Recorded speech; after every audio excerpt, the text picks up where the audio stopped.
All right, so earlier today, after the New York Times started reporting on the content of email exchanges prior to this meeting at Trump Tower, Donald Trump Jr. released what he says is the entire email chain. Now, contact was initiated by Rob Goldstone. He's a music publicist who represents a Russian pop star who knows the Trump family from the 2013 Miss Universe pageant that took place in Moscow.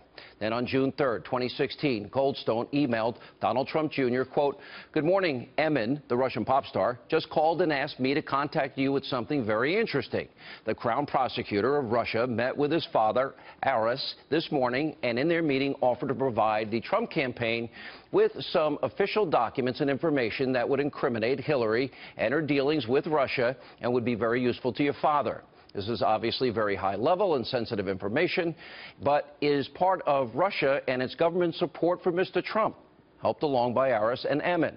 So what do you think is the best way to handle this information, and would you be able to speak to Emin about it directly? I can also send this information to your father via Rona, but it's ultra sensitive, so wanted to send to you first. Best, Bob Goldstone." About 20 minutes later, Donald Trump Jr. replied, quote, "Thanks, Bob. I appreciate it. I am on the road at the moment, but perhaps I just speak to Emin first. Seems we have some time, and if it's what you say, I love it, especially later in the summer. Could we do a call first thing next week when I am back? Best, Don." And in following emails, the two go back and forth about setting up that phone call, and then they eventually work out a time for a sit-down meeting with this Russian lawyer. Now, Donald Trump Jr. also released a statement earlier today explaining that he was releasing the emails to be transparent. He also detailed why he took the meeting. His statement reads in part, quote, "The information they suggested they had about Hillary Clinton I thought was political opposition research. I first wanted to just have a phone call, but when that didn't work out, they said the woman would be in New York and asked if I would meet. Well, I decided to take the meeting." Well, the woman, as she has said publicly, was not a government official.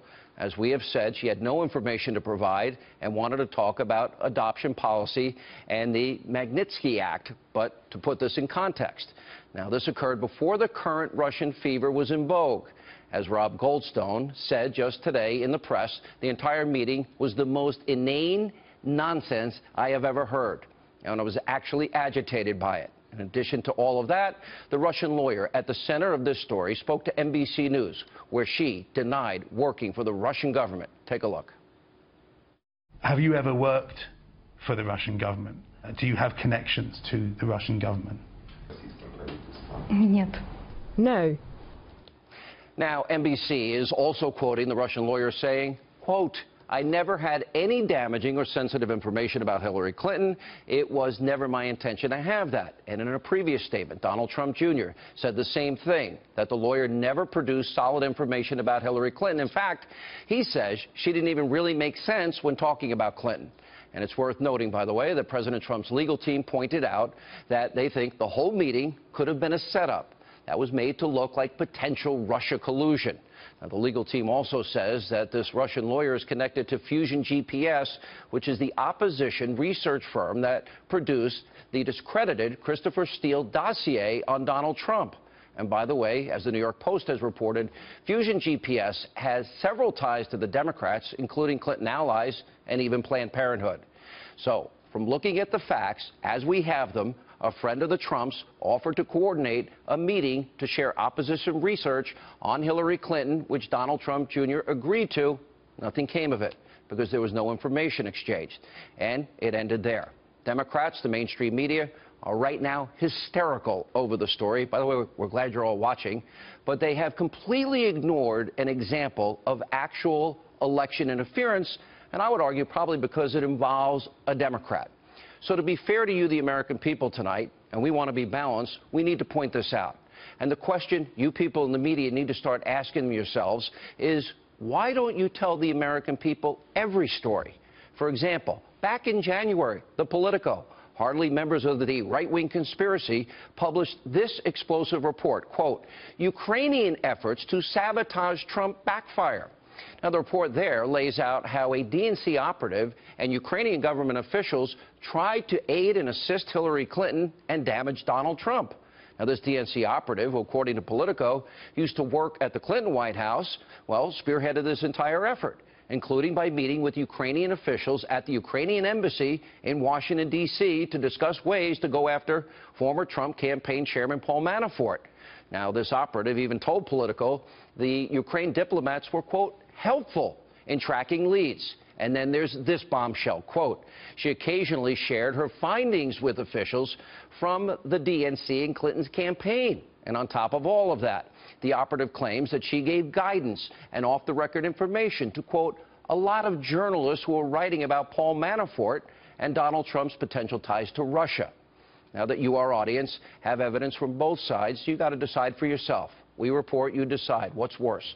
And I'll pose this question to everybody in the media that's forced to tune in tonight. Which is worse? Why haven't you covered that story? And better yet, well, why didn't your news organizations extensively report on Ukrainian collusion? Now, Politico, they did all the heavy lifting for you. All you had to do is follow up. Is it because many of the so-called top news organizations in this country exposed before the election as having colluded with the Clinton campaign? Remember WikiLeaks? And if you're interested, really interested, in election interference, why didn't you care that a congressional investigation found in 2014 an Israeli political group used a $300,000 Obama State Department grant to create a political apparatus to try and defeat our ally, our friend, the Israeli Prime Minister Benjamin Netanyahu? Or how about the WikiLeaks email that shows a Clinton campaign ad talking about how a Chinese ambassador wanted to have a private, off-the-record meeting? So in other words, do you members of this corrupt media, do you even know about these stories? And by the way, since you are so interested in prosecuting people and accusing them of crimes, well, let's talk about real crimes that have been committed that you in the media so often ignore. Hillary Clinton, let's see, we know she mishandled and destroyed top-secret special access program, classified government information. Well, what about a real Russian collusion conspiracy? That's the Uranium One deal. Remember, Secretary of State Hillary Clinton, she signed off on giving up to 20% of America's uranium to Vladimir Putin and the Russians, and all those people in the deal, well, they kicked back over $100 million to the Clinton Foundation. And by the way, Bill Clinton doubled his speaking fees in Moscow. And let's not forget, the Clinton Foundation, they took millions of dollars from countries that have the most atrocious human rights records. And how about a Senate report showing that the Trump administration has had to deal, since he took office, the president, with 125 deep state leaks in 126 days, which, by the way, are all likely felonies and happened at a rate which is 7 times greater than the previous 2 administrations. What about Lieutenant General Michael Flynn? You all follow the story. Have you been reporting on the fact that he was unmasked and that intel, raw intelligence, was leaked to the press? Well, that would be a crime. Then there's James Comey, a report from the Hill saying that 4 of Comey's 7 memos contain classified information and that the FBI considers the memos to be government property, meaning that Comey may have committed 2 felonies, broken the law, removing those files from the FBI.